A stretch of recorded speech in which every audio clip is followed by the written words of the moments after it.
নমস্কার বন্ধুরা, আমি সোনালি আর আপনারা দেখছেন সোনালিস গার্ডেন। আজকে আপনারা আমার এই ভিডিও দেখে জানতে পারবেন ডিসেম্বর মাসে কি পরিচর্যা করলে এবং কি খাবার প্রয়োগ করলে যে কোনো লেবু গাছ থেকে জানুয়ারি মাসের শেষ দিকে গাছ ভরে ফুল পেতে পারবেন। এখন যদি আপনারা সেই পরিচর্যা বা সেই খাবার প্রয়োগ না করেন তাহলে কিন্তু এই জানুয়ারি মাসের শেষ দিকে আপনারা আপনাদের লেবু গাছ থেকে সেরকম ফুল পাবেন না। দু একটা ফুল আসবে, কিন্তু যদি আপনারা গাছ ভরা ফুল পেতে চান তাহলে আজকের ভিডিওটি অবশ্যই দেখতে হবে।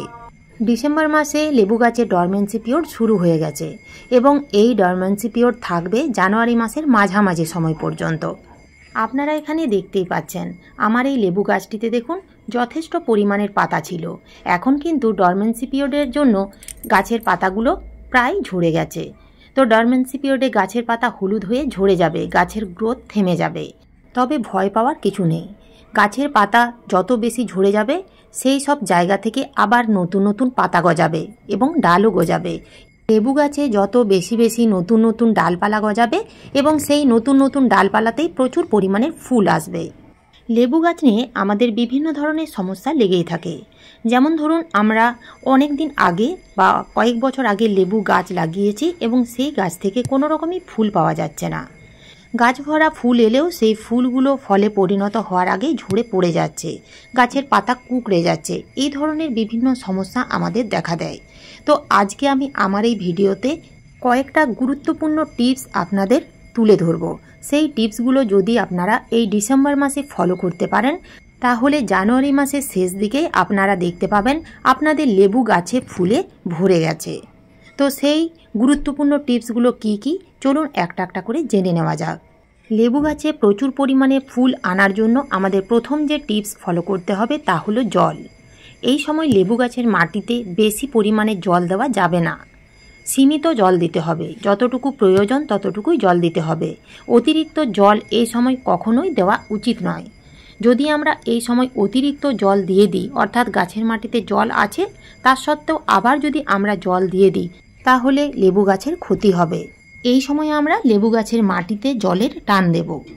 এই সময় যদি আমরা লেবু গাছের মাটিতে জলের টান দিই তাহলে জানুয়ারি মাসের শেষ দিকে বা ফেব্রুয়ারি মাসের প্রথম দিকে গাছে প্রচুর পরিমাণের ফুল আনতে পারবো। কারণ জলের অভাবে লেবু গাছগুলো হয়তো ভাববে আমি মারা যাব, তাই মারা যাওয়ার আগে বংশ বিস্তারের জন্য গাছ প্রচুর পরিমাণের ফুল দিতে শুরু করবে। তবে এই নয় যে 2-3 দিন গ্যাপ দিয়ে দিয়ে জল দেব। এমনভাবে আমাদের জল দিতে হবে যেন গাছটা সুস্থভাবে বেঁচে থাকে। আমরা যদি আগে 2 বেলা জল দিতাম সেক্ষেত্রে আমরা জলের পরিমাণ কমিয়ে 1 বেলা দেব। যদি আমরা একটা গাছের মাটিতে 1 মগ জল দিতাম তাহলে সেক্ষেত্রে আমাদের জলের পরিমাণ কমিয়ে হাফ মগ বা অর্ধেক মগ দিতে হবে। টবের মাটি যখন একেবারেই শুকিয়ে যাবে তখন আমরা লেবু গাছের মাটিতে সীমিত বা পরিমাণ মতো জল দেব।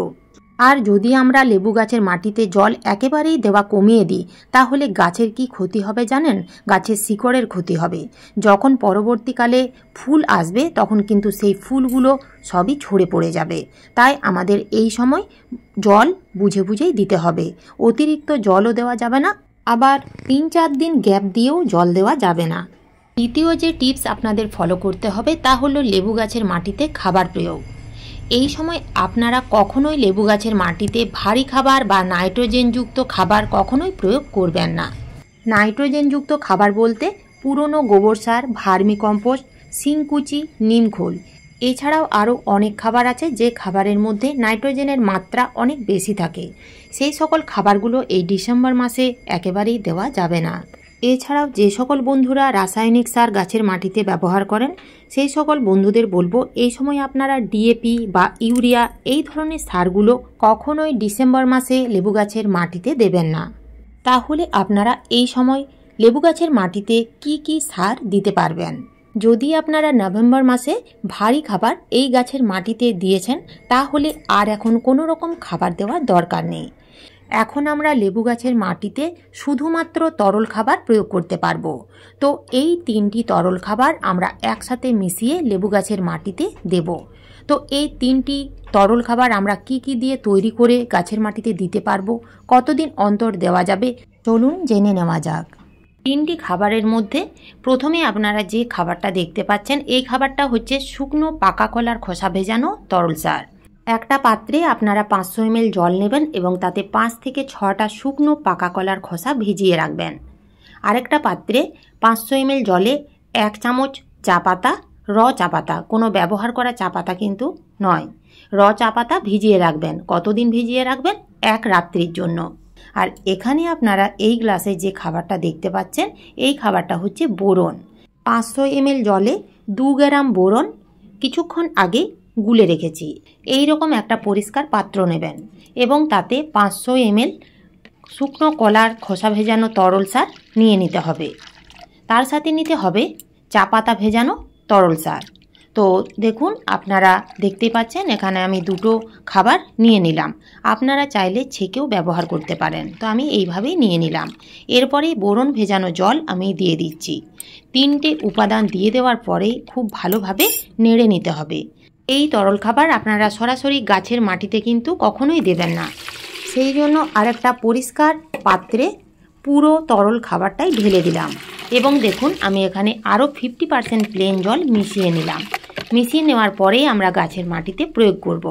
তো গাছের মাটিতে প্রয়োগ করার আগে অবশ্যই টবের মধ্যে যদি আগাছা থাকে বা শুকনো পাতা যদি টবে এই রকম পড়ে থাকে তাহলে সেগুলো কিন্তু পরিষ্কার করে তারপরেই আপনারা গাছের খাবার প্রয়োগ করবেন। কেননা এই অবস্থায় যদি আমরা গাছের মাটিতে তরল খাবার প্রয়োগ করে দিই তাহলে ফাঙ্গাস লাগতে শুরু করবে। প্রত্যেকটা গাছে আমরা যে অনুপাতে জল দিই ঠিক সেই অনুপাতেই এই খাবার প্রয়োগ করতে হবে। এই খাবার আপনারা কতদিন অন্তর প্রয়োগ করবেন? এই তরল খাবার আপনারা 15 দিন অন্তর অর্থাৎ মাসে 2 বার প্রয়োগ করবেন। তার কিছুদিনের মধ্যেই আপনারা দেখতে পাবেন পুরো গাছ ফুলে ভরে গেছে। তো এই খাবার আপনারা একবার প্রয়োগ করেই দেখুন। এছাড়াও আপনাদের আরেকটা যে খাবার প্রয়োগ করতে হবে তা হলো অনুখাদ্য।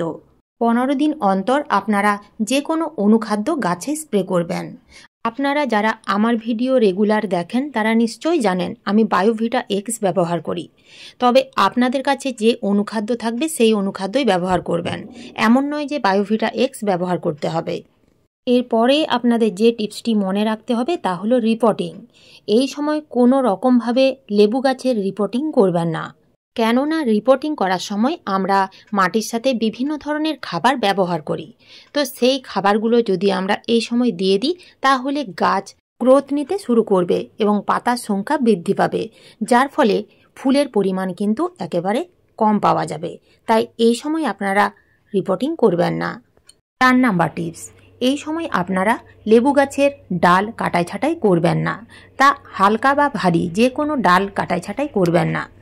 যদি আপনারা লেবু গাছের ডাল কাটাই ছাঁটাই করতেই চান তাহলে গাছের মধ্যে যে শুকনো মরা ডালগুলো থাকবে সেগুলোই কেটে ফেলে দেবেন। এছাড়াও যদি কোনো ডাল ডাইব্যাক হয়ে গেছে তাহলে সেই ডালগুলোই শুধু কেটে ফেলবেন। কোনো রকম কচি ডাল বা কোনো শক্ত ডাল আপনারা হার্ড প্রুনিং বা সফট প্রুনিং এই সময় করবেন না। এখানে আপনারা দেখতেই পাচ্ছেন গাছের অনেক ডাল কিন্তু এমনি শুকিয়ে গেছে। তো সেই ডালগুলো অর্থাৎ শুকনো ডালগুলো গাছের মধ্যে না রেখে এইভাবে আপনারা কেটে ফেলে দেবেন। এছাড়াও আপনারা আরেকটা কাজ করতে পারেন, যদি দেখেন গোড়ার দিকে বেশ কিছু নতুন নতুন ডালপালা গজিয়েছে তাহলে কিন্তু সেই গোড়ার দিকের ডালপালাগুলো কেটে দেবেন। এতে গাছের রোদ ভালো পাবে। গাছের গোড়ায় যদি রোদ ভালো পায় তাহলে সেই গাছ খুব ভালোভাবে শিকড় ছড়াতে পারবে। কারণ মাটির মধ্যেও আলো বাতাস পাওয়া খুবই প্রয়োজন। মাটিতে যদি আলো বাতাস ঠিকমতোভাবে পৌঁছাতে পারে তাহলে গাছ অনেক বেশি হেলদি থাকে। তাই আপনারা গোড়ার দিকে যদি নতুন নতুন কচি কচি ডাল বের হচ্ছে বা হয়েছে তাহলে সেইগুলো আপনারা কেটে ফেলে দিতে পারবেন। লেবু গাছের হেলথ যত ভালো থাকবে সেই গাছ থেকে আমরা তত পরিমাণ ফুল পেতে পারবো। তো গাছকে হেলদি রাখার জন্য গাছে যাতে কোনো রকম ক্ষতি না হয় বা ডাইব্যাকের সমস্যা না হয় সেই জন্য আমাদের মোটামুটি 10 থেকে 15 দিন অন্তর গাছে ফাঙ্গিসাইড স্প্রে করতে হবে। ফাঙ্গিসাইড স্প্রে করলে গাছ অনেক বেশি হেলদি থাকবে। কেননা এই সময় গাছে বিভিন্ন ধরনের ছত্রাক বা ছত্রাকের কারণে ডাইব্যাক হতে দেখা যায়। গাছের ডালগুলো যদি ডাইব্যাক হয়ে শুকিয়ে যেতে থাকে তাহলে গাছের গ্রোথ সুন্দর হবে না। গাছের গ্রোথ সুন্দর না হলে সেই গাছ থেকে অধিক পরিমাণের ফুল পাওয়া যাবে না। সেই জন্য লেবু গাছে আমাদের এই সময় 10 থেকে 15 দিন অন্তর যে কোনো কপারযুক্ত ফাঙ্গিসাইড স্প্রে করতে হবে, এতে গাছ অনেক বেশি ভালো থাকবে। লেবু গাছ থেকে ভালো রকমের ফুল নেওয়ার জন্য আমাদের এখন থেকে নিয়ম করে কীটনাশক স্প্রে করতে হবে, কেননা এই সময় লেবু গাছে বিভিন্ন ধরনের পোকামাকড় যেমন লিফ মাইনার, জাপ পোকা, এগুলো কিন্তু উপদ্রব বাড়তেই থাকবে। আপনারা এখানে দেখতেই পাচ্ছেন লেবু গাছের পাতাগুলো কিভাবে কুঁকড়ে গেছে, তো এগুলো কিন্তু লিফ মাইনারের কারণেই হচ্ছে। এইভাবে যদি গাছের বেশিরভাগ পাতায় কুঁকড়ে যায় তাহলে কিন্তু গাছ ভালোভাবে খাবার তৈরি করতে পারবে না, যার ফলে গাছ দুর্বল হয়ে পড়বে। সেই জন্য আমাদের নিয়ম করে কীটনাশক স্প্রে করতে হবে। এছাড়াও গাছে যদি মিলিবাগের উপদ্রব বাড়তে থাকে তাহলে কিন্তু পিঁপড়ের আনাগোনাও বেড়ে যাবে, এবং পিঁপড়ের আনাগোনা যদি বাড়তেই থাকে তাহলে গাছে ফুল এলে সেই ফুলগুলো কিন্তু পিঁপড়েগুলো পুরো ঝরিয়ে দেবে, যার ফলে গাছে ফুল এলেও সেই ফুলগুলো ফলে পরিণত হবে না। তাই আমরা এক্ষেত্রে নিম তেল ব্যবহার করতে পারি। আমরা যদি প্রথম থেকেই নিম তেল ব্যবহার করি তাহলে গাছে এই ধরনের পোকামাকড়ের উপদ্রব হবে না। 1 লিটার জলে আমরা 5 ml নিম তেল 10 দিন অন্তর গাছে স্প্রে করতে পারি। এছাড়াও ওস্তাদ, একতারা এগুলো ব্যবহার করলে গাছে খুব ভালো উপকার পাওয়া যাবে। এছাড়াও আপনারা জৈব কীটনাশক হিসেবে কাকা ব্যবহার করতে পারেন, খুব ভালো কাজ দেবে। এইভাবে আপনারা ডিসেম্বর মাসে পরিচর্যা করুন এবং এইভাবে একটু কেয়ার করুন, দেখবেন মাত্র 30 দিনের মধ্যে লেবু গাছে ফুলে ভরে যাবে। তো এই ছিল আজকের আমার এই ভিডিওটি ভালো লাগলে একটা লাইক অবশ্যই দেবেন, কমেন্ট করতে ভুলবেন না। নতুন বন্ধুরা আমার চ্যানেলটিকে সাবস্ক্রাইব করে পাশে থাকার অনুরোধ রইল। ধন্যবাদ।